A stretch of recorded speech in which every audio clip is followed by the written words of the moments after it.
आलम के मुद्दे ते कैप्टन ने रंधावा नूं ठोकवां जवाब दिता है। लगातार वार तकरार जिहड़ी है वो चल रही है, जिथे सुखजिंदर रंधावा ने अरुसा आलम दे नाल मुख्यमंत्री दे नेता नूं लैके कई सवाल किए, ट्वीट किए, निशाने साधे। उसते उन्होंने अरुसा आलम के मुद्दे ते कैप्टन ने भी रंधावा ते ठोकवां जवाब दिंदे पलटवार किया ते कहा कि मैं 16 साल लई अरुसा का वीज़ा स्पॉन्सर किया है। कैप्टन अमरिंदर सिंह ने कहा कि किसी नूं वीज़ा देना सरकार का काम है। अरुसा आलम की सोनिया गांधी नाल तस्वीर भी फिर ट्वीट की गई है। उन्होंने कहा कि तुहाडियां हरकतां तुहाडे परेशान होने का संकेत ने। पूछा कि तुसी अरुसा आलम के खिलाफ इस अखौती जांच से अपना मन पक्का क्यों नहीं करते। सो लगातार ये ट्वीट वॉर जिहड़ी है वो चलती हुई विखाई दी है और इस दे विच मुद्दा इस बार छाया अरुसा आलम का, जिस नाल सुखजिंदर रंधावा जो कि डिप्टी सीएम ने इस वेले पंजाब के, उन्होंने ISIS के नाल संबंध होने का अरुसा आलम ते जो इल्जाम लगाया, इसनूं लैके कई तरह के निशाने कैप्टन अमरिंदर सिंह ते साधे ते कैप्टन अमरिंदर सिंह ने भी पलटवार करदे हुए कहा कि मैं 16 साल लई अरुसा का वीज़ा जिहड़ा है वो स्पॉन्सर किया। नाल ही उन्होंने कहा कि किसी नूं वीज़ा देना सरकार का काम है। अजे विचकार उन्होंने एक तस्वीर भी ट्वीट की थी जिस विच अरुसा आलम सोनिया गांधी के नाल हाथ मिला रही है, मुलाकात कर रहे हैं। नाल ही उन्होंने एक बार फिर तो ट्वीट वॉर करदे कहा कि तुहाडियां हरकतां तुहाडे परेशान होने का संकेत ने। सो रवीन ठुकराल ने जिहड़ा है ट्वीट किया है, पलटवार जिहड़ा है सुखजिंदर रंधावा ते करदे उन्होंने लिखा है कि परेशान कि तुसी कदे मैनू इन्ने सालां च किसी भी मुद्दे ते परेशान होंदा वेख्या है। असल विच तुहाडियां हरकतां तुहाडे परेशान होने का संकेत दिंदियां ने। तुसी अरुसा आलम के खिलाफ इस अखौती जांच ते अपना मन पक्का क्यों नहीं करते। सो यह जिहड़ा है जवाब दिता गया है। लगातार ट्विटर वॉर जिहड़ी है वो छिड़दी हुई नजर आई है। एक होर ट्वीट किया उन्होंने लिखा जिथे तक किसी ने अरुसा आलम का वीज़ा स्पॉन्सर किए का सवाल है, हाँ मैं 16 साल लई अरुसा का वीज़ा स्पॉन्सर किया है। यह तुहाडी जानकारी लई दस देवां, पहला वीज़ा अर्जी भारतीय हाई कमिशन विदेश मंत्रालय नूं भेजदा है ते फिर रॉ अते IB वल्लों इस नूं मंजूरी देंदी है ते इस मामले विच भी यही होया। सो लगातार जिहड़ा है ट्विटर ते हमला करते हुए नजर आ रहे, जिथे कि सुखजिंदर रंधावा ने किया। इस तो अलावा एक होर ट्वीट किया है, उन्हें लिखा है होर की है, जदों मैं मुख मंत्री नहीं सी तो 2007 में अरुसा आलम के वीजे बारे NSA वालों डूंगाई नाल जांच की गई सी, जिस दे आदेश UPA के तत्काली प्रधानमंत्री ने दिते सी कि तुसी अजे भी पंजाब के स्रोतां नूं इस मामले ते बर्बाद करना चाहुंदे हो। जो भी तुहानूं चाहीदा है मैं उस लई तुहाडी मदद करांगा। इस तो इलावा उन्होंने एक होर ट्वीट करदे लिखा है, जदों तक बरगाड़ी जांच की गल है तो मैं तुहानूं चैलेंज करदा हां कि तुसी गुरु ग्रंथ साहब जी की सौं चुको अते इस गल तो इनकार करो कि दोवें जांच अधिकारी कुंवर विजय प्रताप सिंह अते रणबीर सिंह खटरा तुहाडी सिफारिशां ते नियुक्त किए गए सन। मेरे विरुद्ध इल्जाम लगाउण तो पहला अपना काम ठीक तरह कर लो। सो यह जिहड़ा ट्विटर वॉर छिड़िया होया नजर आया है।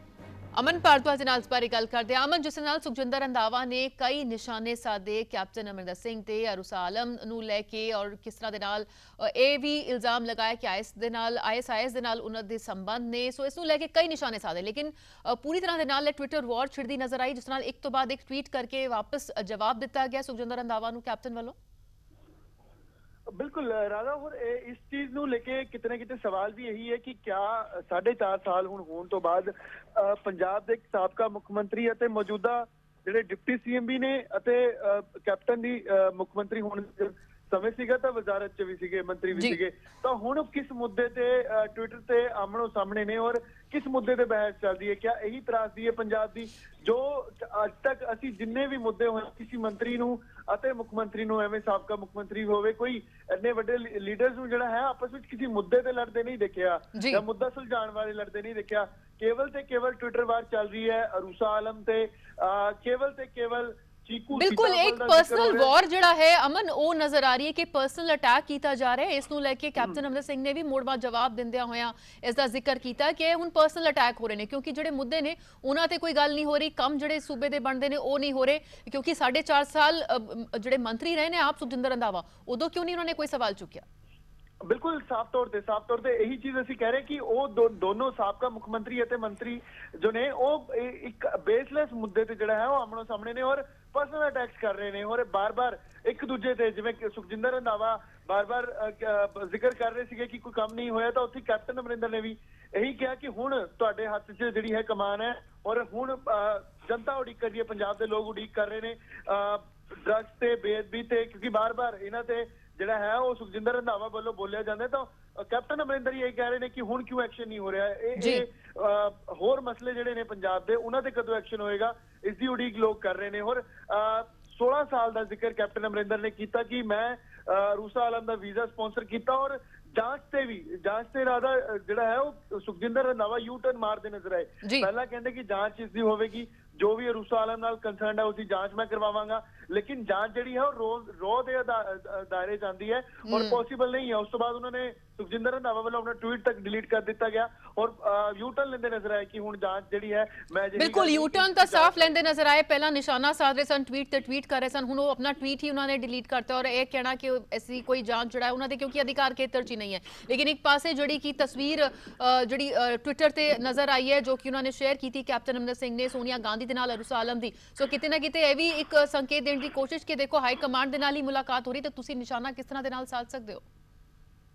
ਬਿਲਕੁਲ ਸਾਫ਼ ਤੌਰ ਤੇ ਔਰ ਅਜਿਹੇ ਸਮੇਂ ਵਿੱਚ ਜੋ ਕੈਪਟਨ ਅਮਰਿੰਦਰ ਵੀ ਟਵੀਟ ਕਰ ਰਹੇ ਸੀਗੇ ਕਿ ਅਜਿਹੇ ਸਮੇਂ ਜੋ ਚਾਹੇ ਉਹ ਲਾਅ ਐਂਡ ਆਰਡਰ ਦੀ ਗੱਲ ਹੋਵੇ ਔਰ ਕਾਂਗਰਸ ਕ੍ਰਾਈਸਿਸ ਦੇ ਅੰਦਰ ਇੱਕ ਕ੍ਰੂਸ਼ੀਅਲ ਟਾਈਮ ਹੈ। ਕੱਲ ਹੀ ਹਰੀਸ਼ ਚੌਧਰੀ ਲਗਾਏ ਗਏ ਨੇ ਪੰਜਾਬ ਦੇ ਨਵੇਂ ਪ੍ਰਭਾਰੀ ਤਾਂ ਅਜਿਹੇ ਵਿੱਚ ਕੀ ਸੰਕੇਤ ਇਸ ਤੋਂ ਜਾਂਦਾ ਹੈ ਔਰ ਇਹ ਪਹਿਲਾਂ ਹੀ ਪੰਜਾਬ ਦੇ ਅੰਦਰ ਕਾਂਗਰਸ ਤੇ ਬਾਰ-ਬਾਰ ਸਵਾਲ ਖੜੇ ਹੁੰਦੇ ਨੇ ਕਿ ਬੰਦੇ ਬਦਲਣ ਦੀ ਬਜਾਏ ਨਿਯੁਕਤੀਆਂ ਬਦਲਣ ਦੀ ਬਜਾਏ ਜਿਹੜਾ ਹੈ ਉਹ ਕੰਮ ਕਰਨ ਦਾ ਤਰੀਕਾ ਬਦਲਿਆ ਜਾਵੇ। ਜੋ ਲੋਕਾਂ ਨਾਲ ਵਾਅਦੇ ਹੈ ਉਸ ਤੇ ਕੰਮ ਕੀ ਹੋਣਾ ਹੈ, ਉਸ ਤੇ ग्राउंड लेवल बिल्कुल क्योंकि अमन फेर बदल तो वड्डे पद्धर ते हो गए, मुख्यमंत्री तक बदल गए, मंत्री बदल गए, पदवियां जड़ियां बदल गई, लेकिन किस तरह दे नाल ये लड़ाई लगातार खाना जंगी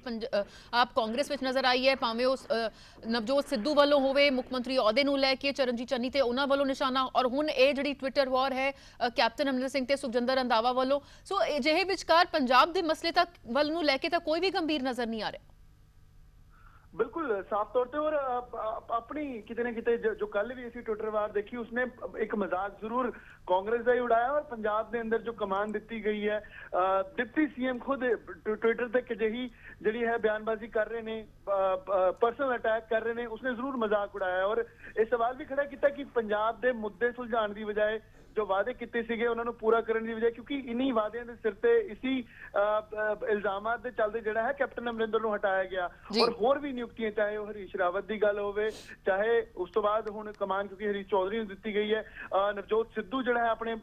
प्रधान पद तो इस्तीफा दे गए सी और मुख्यमंत्री तक बदले गए, तमाम मंत्री बदले गए और इसी दा हवाला दिता जांदा सीगा कि काम नहीं होया। लेकिन हुण जदों कमान हथ च 1 महीने तो वध दा समय हो गया है लेकिन हले भी जिहड़े है वो इंटरनल क्लैश जिहड़ा है वो जारी है। बिल्कुल अपने लिए आप ही हासोहीणी जिहड़ी स्थिति लगातार पंजाब कांग्रेस जिहड़ा है खड़ी कर रही है उस नूं लैके विरोधियों नूं कुछ नहीं करना पै रहा, सगों उन्हां नूं तां बैठे बिठाए मौका मिल रहे ने निशाना साधन दा कि तुसीं कंमकाज छड्ड के जिहड़े सूबे दे हित दे करने ने तुसीं आपस दे विच ही उलझे होए और इह हुण जिहड़ी ट्विटर वॉर छिड़ी हुई है। बिल्कुल साफ तौर पे और असी सब ने देखा कि किवें ट्विटर ते जिहड़ा है वो एक रूसा आलम नूं लेके डिप्टी सीएम जिहड़े ने जिन्हां कोल गृह मंत्रालय पंजाब दा हैगा वो कह रहे ने कि चीकू और सीताफल की जिहड़ी राखी हो रही है हुण वो राखी नहीं हो रही, पंजाब के लोगों की जिहड़ी है वो राखी हो रही है। तो ये किते ना किते शर्मसार जरूर करता है पंजाब कांग्रेस नूं भी और एक क्योंकि सरकार दे हत्थ सुखजिंदर रंधावा की जिम्मेदारी है और गृह मंत्री ने पंजाब दे, तां अजिही बयानबाजी करना कैप्टन जिहड़ा है कैप्टन बारे भी या अपनी कांग्रेस बारे भी और सरकार के नुमाइंदे होने के बावजूद कितने ना कितने शर्मसार जरूर करता है और मुद्दे की जेकर लड़ाई होंगी इतों तक कहा जा रहा है कि इन्वेस्टिगेशन जी है वो की जाएगी और 16 साल तो वीजा अप्रूव हो रहा है और 4.5 साल खुद कैप्टन अमरिंदर के खास रहे ने, कोई भी मुद्दा हुंदा सीगा कैप्टन अमरिंदर का पक्ष पूरदे सीगे तदों ये मुद्दे जिहड़े ने या तदों ये बयानबाजी वेखण नूं नहीं मिली। लेकिन हुण किते ना किते अजिहे टाइम से जिथे पार्टी दा क्रूशियल टाइम है, लोकां दे मुद्दिआं दा क्रूशियल टाइम है, सरकार दा क्रूशियल बिल्कुल शायद लोकां नूं भी जिहड़ा है ओना क्योंकि काम तां होए नहीं है अजिहे विचकार लोकां नूं भी शायद भरमाउण दी कोशिश है और अजिहे विचकार जिहड़े असल मुद्दे ने उन्हां तो भटकदी हुई कांग्रेस पंजाब नजर आ रही है। बहुत बहुत शुक्रिया फिलहाल दी जानकारी लिए अमन। सो ये जो हालात बने हुए ने कि ट्विटर वॉर चल रहा है, पर्सनल अटैक हो रहे ने, लेकिन इस नूं लैके विरोधियों नूं भी मौका जरूर मिल गया है इस सारी स्थिति ते हसण दा। ਉਧਰ ਅਰਸਾ ਆਲਮ ਦੀ ਜਾਂਚ ਤੋਂ ਹੁਣ ਸੁਖਜਿੰਦਰ ਰੰਧਾਵਾ ਮੁਕਰ ਗਏ ਨੇ ਤੇ ਉਹਨਾਂ ਕਿਹਾ ਕਿ ਸੂਬੇ ਕੋਲ ਜਾਂਚ ਦਾ ਅਧਿਕਾਰੀ ਨਹੀਂ ਹੈ। ਇਸ ਤੋਂ ਪਹਿਲਾਂ ਉਹਨਾਂ ਵੱਲੋਂ ਟਵੀਟ ਕਰਕੇ ਕਿਹਾ ਗਿਆ ਸੀ ਕਿ ਇਸ ਦੀ ਜਾਂਚ ਕੀਤੀ ਜਾਏਗੀ। ਅਰਸਾ ਆਲਮ ਦੀ ਕਿਸ ਤਰ੍ਹਾਂ ਦੇ ਨਾਲ ਕਿਸ ਤਰ੍ਹਾਂ ਮਨਜ਼ੂਰੀ ਮਿਲੀ ਹੈ, ਕਿਸਨੇ ਉਹਨਾਂ ਦਾ ਵੀਜ਼ੇ ਨੂੰ ਸਪਾਂਸਰ ਕੀਤਾ, ਇਸ ਨੂੰ ਲੈ ਕੇ ਉਹਨਾਂ ਨੇ ਕਈ ਤਰ੍ਹਾਂ ਦੀਆਂ ਗੱਲਾਂ ਟਵੀਟ ਤੇ ਕੀਤੀਆਂ ਸਨ। ਲੇਕਿਨ ਹੁਣ ਉਹਨਾਂ ਨੇ ਇਸ ਤੇ ਆਪਣਾ ਯੂ ਟਰਨ ਲੈ ਲਿਆ, ਕਿਹਾ ਕਿ ਸੂਬੇ ਕੋਲ ਜਾਂਚ ਦਾ ਅਧਿਕਾਰੀ ਨਹੀਂ ਹੈ। ਪਹਿਲਾਂ ਡੀਜੀਪੀ ਤੋਂ ਅਰਸਾ ਦੀ ਜਾਂਚ ਕਰਵਾਉਣ ਦੀ ਗੱਲ ਉਹਨਾਂ ਨੇ ਕਹੀ ਸੀ। ਡੀਜੀਪੀ ਨੂੰ ਜਾਂਚ ਸੌਂਪਣ ਵਾਲਾ ਟਵੀਟ ਵੀ ਹੁਣ ਸੁਖਜਿੰਦਰ ਰੰਧਾਵਾ ਵੱਲੋਂ ਡਿਲੀਟ ਕਰ ਦਿੱਤਾ ਗਿਆ। ਸੋ ਅਰਸਾ ਆਲਮ ਦੀ ਜਾਂਚ ਤੋਂ ਹੁਣ ਸੁਖਜਿੰਦਰ ਰੰਧਾਵਾ ਆਪ ਹੀ ਮੁਕਰ ਗਏ ਨੇ, ਯੂ ਟਰਨ ਉਹਨਾਂ ਨੇ ਲੈ ਲਿਆ ਤੇ ਉਹਨਾਂ ਕਿਹਾ ਕਿ ਸੂਬੇ ਕੋਲ ਤਾਂ ਜਾਂਚ ਦਾ ਅਧਿਕਾਰੀ ਨਹੀਂ ਹੈ। ਅਜਿਹਾ ਉਹਨਾਂ ਨੇ ਕੁਝ ਨਹੀਂ ਕਿਹਾ ਔਰ ਡੀਜੀਪੀ ਨੂੰ ਜਾਂਚ ਸੌਂਪਣ ਵਾਲਾ ਟਵੀਟ ਵੀ ਉਹਨਾਂ ਵੱਲੋਂ ਹੁਣ ਡਿਲੀਟ ਕਰਤਾ ਗਿਆ। इंक्वायरी मेरे ख्याल किसी ने नहीं कहा, उन्होंने गलत सोचा है क्योंकि उनके मन का डर है। तो मेरे को वहाँ चलना पूछा गया था कि पाकिस्तान के जर्नलिस्ट, आपने भी वो वीडियो देखा होगा, तो उसमें उन्होंने कहा था कि जी ISI की एजेंट कोई है और पंजाब के चीफ मिनिस्टर के पास उन्होंने पर्टिकुलरली कैप्टन साहब का नाम लिया था। तो मैंने कहा कि अगर कोई बात आएगी तो बात करेंगे। तो दूसरी बात, मैं उनको कैप्टन साहब क्योंकि चीफ मिनिस्टर भी रहे हैं, तो उनको मैं बताना चाहता हूँ कि जो फॉरेन कंट्री के है वो रॉ करती है, स्टेट गवर्नमेंट नहीं करती। उनको डर पता नहीं क्यों लग रहा है।